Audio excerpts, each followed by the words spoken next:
Hello, I am Nancy, and I am 29 years old. My life has been a rocky road most of the time, but I would go through all those years of hardship again to become who I am today. To move forward with this story, I need to start from the very beginning. I was born and raised in the small town of Fairfield, Iowa. Growing up, it was just me and my mom. My dad struggled with alcoholism. From what my mom told me, he lacked stability as an adult. I don't remember much about him because he left when I was only 3. Since then, he has never been part of the picture. After my dad left, my mom's life took a turn for the worse, and she struggled to cope. Occasionally, we received financial help from my grandparents, which was a great relief. To support our family, my mom took on several shifts at a diner owned by Richard and Eleanor Evans. I attended school with their son, Ethan, who would later become my ex-husband. Initially, Ethan and I did not get along, but as we grew older, we developed a special connection and became close friends. We started dating when I was 16. Eleanor never seemed to approve of our relationship and began to distance herself from my mother. The Evans family was not very wealthy either. Although the diner was decent, it didn't perform exceptionally well. Ethan often confided in me about his parents' late-night arguments concerning the struggles of their business. Everything went downhill in the summer of 2016. During that time, I was working in a bookstore, determined to save up for college. I knew that coming from a small town did not limit my dreams. In fact, I had always wanted to make it big in life. Unfortunately, my mom had an accident. After fighting for her life in the hospital for a month, she finally passed away. I was devastated. She was the only blood family I had ever known apart from my grandparents. I felt very lost in life. Ethan became my pillar of support and pulled me out of the darkness I was in. I decided to leave my job at the bookstore and take up my mom's spot at the diner, as they offered better pay. Sadly, I had to give up on my college dreams and fend for myself since I was now on my own. Around 8 months after my mom's passing, while we were closing up the diner together, Ethan surprised me with a proposal. With all my heart, I said yes. The wedding was a small and intimate event with only a few close people. After the wedding, I moved in with him and his parents. However, I couldn't shake the feeling that something was off.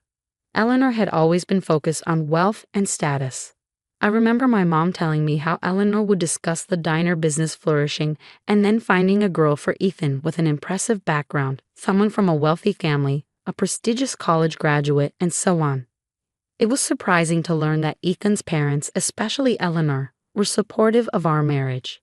But at that time, I was preoccupied with my own grief and did not think much about it.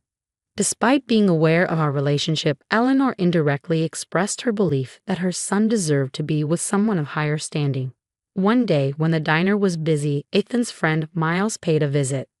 I was in the back doing inventory when I overheard snippets of Eleanor talking with Miles and his new wife, Sheila. I made my way to the front to say hi, but Eleanor rushed me away, not even introducing me properly. After they left, Eleanor and I got into an interesting conversation. "Well, that was Miles," I said. "Yeah, I've heard about him. He recently tied the knot, huh?"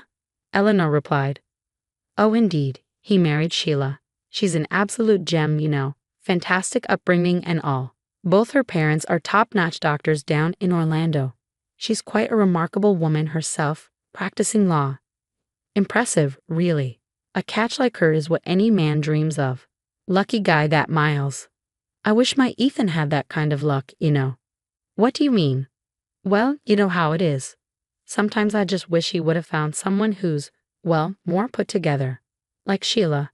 It's funny how Ethan and Miles grew up together, liking the same things, and look at their wives now. Quite a contrast, huh?"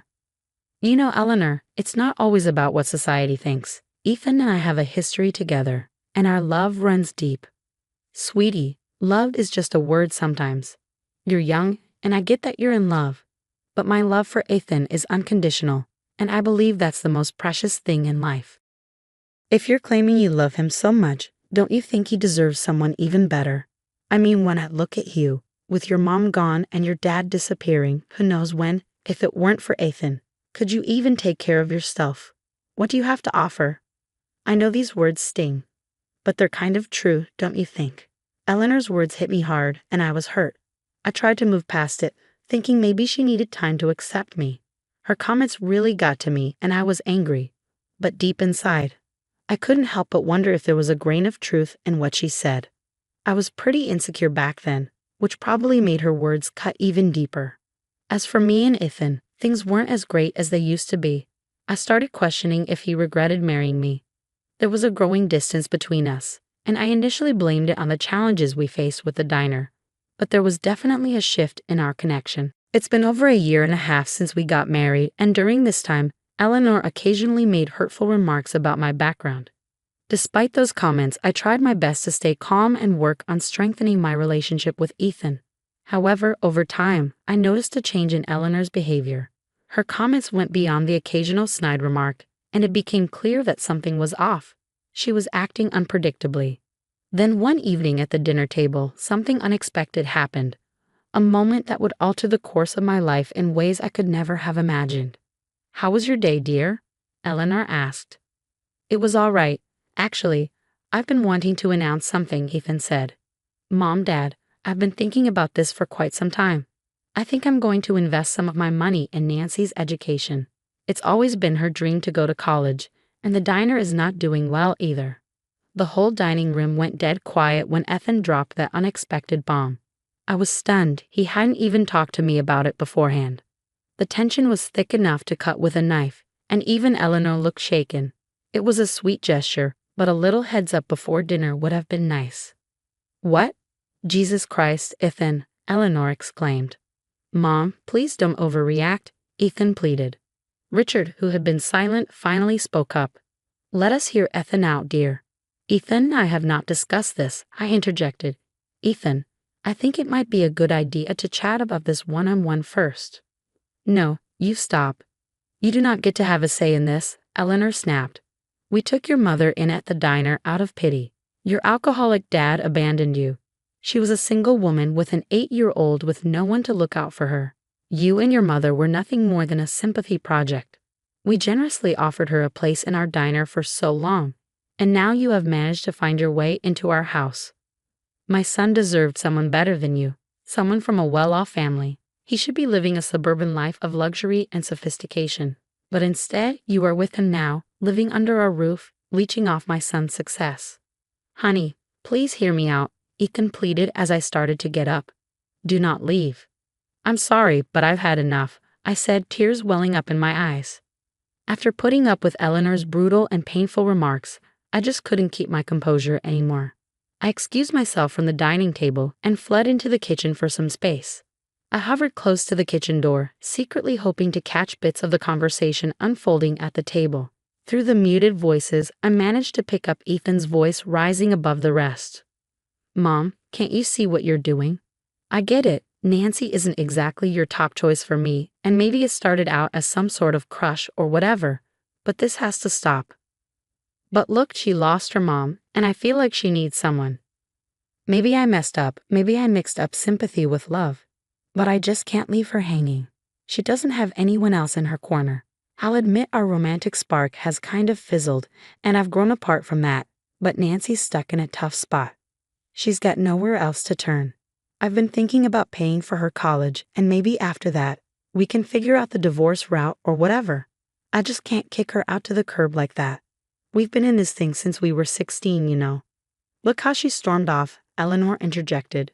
"Oh my God, Ethan, I've seen this coming from the start. Nancy is nothing but trouble. You've let your emotions run wild. Pity isn't the foundation for a lasting relationship. You have grown, and it's time to think about your own future. This girl's problem should not be your burden. You cannot fix her life at the cost of ruining yours." I was completely floored by what I had just heard. Ethan had been with me out of pity. My heart shattered into a million pieces as our whole marriage felt like a sham. At that moment, I knew what I had to do. I had to give him what he seemed to want, a divorce. I made a bold choice to follow my dreams, which led me straight to Los Angeles. Against all odds, I figured I had nothing to lose. I snagged a small one-room apartment, setting up shop on a basic mattress. Relying on my waiting experience, I aimed to score a gig at a restaurant and jumpstart this new chapter in LA. After a bit of hustling, I landed a job at a restaurant. I got into a rhythm of living paycheck to paycheck, but I wasn't about to let that slow me down. In a few months, I got a sweet promotion to work directly under the restaurant manager. Life started to shift for the better. I wasn't just scraping by anymore. My hard work and skills were earning me some major recognition. I ended up diving into the world of high-end hotel management, working with places that rolled out the red carpet for A-listers. As my career grew, so did my lifestyle. I traded my simple apartment for a lavish house. After the heartbreak with Ethan, I pretty much lost all hope in love. But then Harry walked into my life. Our paths crossed at my friend Elisa's bougie birthday party bash on a yacht. I was still wrapping my head around all that fancy stuff rich people do. Harry had this magnetism about him, and he made me feel comfortable right away. He treated me with genuine respect and awe, like I wasn't some outsider but a legit part of his world. It turns out he was a big shot in the LA finance scene, with a loaded family and all that. It was seriously mind-blowing to find out that his dad, Mr. Johnson, was a billionaire. Fast forward to our wedding day. We tied the knot at a stunning vineyard in Los Angeles, and just last month we hit our first anniversary, which felt like a big deal. I'd be lying if I said I didn't think about Ethan and his family during all this time. While I was out here hustling to make a name for myself, Eleanor's words had me feeling something. I kind of had this constant urge to prove to her that I could be successful on my own terms and that it was her son who let me down. Life indeed surprises us in countless ways, and it certainly did surprise me last weekend when my father-in-law hosted a soiree at their sprawling mansion in Bel Air. While I was mingling, my gaze locked onto someone across the room, and my heart went into overdrive. There, serving food, stood an elderly woman who bore a striking resemblance to Eleanor. My mind struggled to comprehend the possibility of her being here. Excusing myself from the company, I made my way to the lady, and yes, it was her. "Hey, Eleanor." "Hey, stranger. It's been long." "It has. What are you doing here?" "Doing the whole catering thing here. Can you believe it? Rubbing shoulders with all these high-profile folks." "Well, congrats on that honor." "Thanks, but honestly, you've got a part in this. We might not have come this far if we were still dealing with some holdbacks." Pretty bold statement. I've always wanted what's best for the family. Sure thing, we shut down the old diner and leaped into the catering world. Ethan came up with the idea, and surprise, surprise, it's turning out to be a pretty profitable deal. Now we're crisscrossing the state catering to all sorts of events and fancy clients. We were in Glendale a few nights ago when Mr. Johnson asked us to cater for his party. "You know, I never wish any ill will towards you, so I genuinely hope you're doing well. How's Ethan?" "Better than he used to be. Oh, and here's the kicker. Ethan has even moved on with his love life and snagged himself a new girlfriend. Usually he accompanies me on these trips, but this time he's off to Hawaii with her.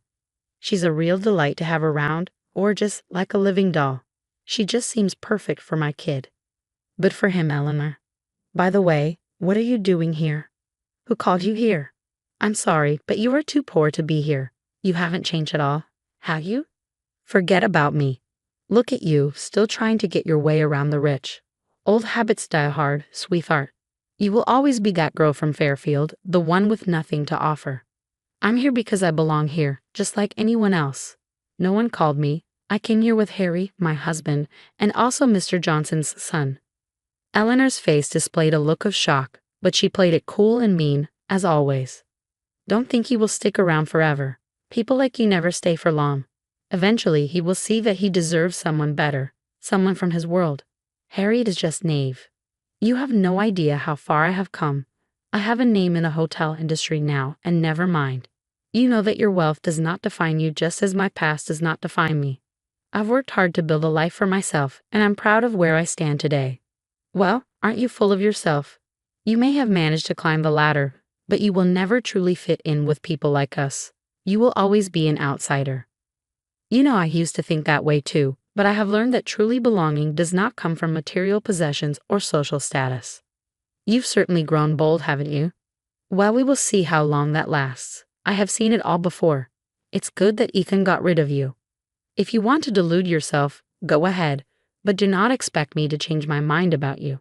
I was all set to deal with Eleanor and show her I meant business, but suddenly, the sound of a spoon hitting a glass stole the spotlight. "Ladies and gentlemen, if I may have your attention, please. Tonight, I stand before you with a lot of pride and joy in my heart. It is a momentous occasion as I pass on the torch of responsibility to the next generation. My son, Harry. I gave Harry a quick look, and our eyes connected for a second. I smiled at him, and "I'm proud of you" smile. His dad just handed him a whole business, making it his day to remember. It was his special day, and I was seriously determined not to let anyone from my past mess with the great thing I had going on at the moment. Nancy, my dear daughter-in-law, you have shown us the true meaning of strength and resilience. From the very moment I met Nancy, I was captivated by her tenacity, dedication, and unwavering commitment to her dreams. Her journey from a small town to the chaotic city of Los Angeles has impressed me. She is a remarkable young woman who has not only touched my son's heart, but also brought a lot of joy into our lives. Tonight, we celebrate not just the passing of the torch to my son Harry, but also the recognition of Nancy's extraordinary talent and potential. It is with absolute delight that I announce that Nancy will be taking charge alongside Harry as a key leader in our business. It was totally my "I made it" moment to have Mr. Johnson, the big shot behind this business, acknowledge me and hand over this huge responsibility. I can't even put into words how much that means. With everyone clapping and cheering, Harry made his way to me, leaned in, and gave me a sweet little peck on the cheek. "You deserve this as much as I do. I love you, baby. Cheers to us." "I love you too." In the middle of all the hype, I hadn't forgotten the conversation I was having with Eleanor earlier.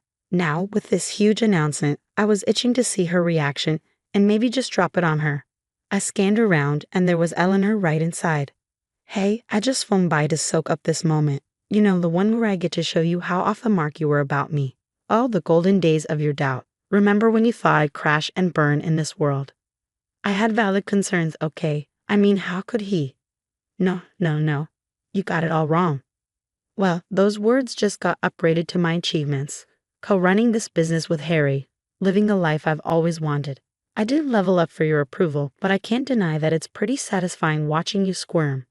At that moment, a hint of satisfaction crept over me because it seemed like karma was doing its thing perfectly. With a little smug smile, I looked into her eyes, gaining a boost of confidence. Revenge might not be the noblest thing, but seeing Eleanor's jealousy written all over her face was a pretty satisfying win. It's been about a week since the big bash. I'm pretty sure Ethan's back from his vacation by now. Eleanor must have filled him in on the whole deal too. The feeling of proving myself to those who once doubted me is indescribable. It's a reminder that you never know what someone's really made of, and that even the biggest skeptics can be proven wrong. With Harry right there beside me, we are juggling not just one but two businesses. For the Evans, a lesson learned, and for me, well, let's just say I'm living life to the fullest, rich in every sense of the word.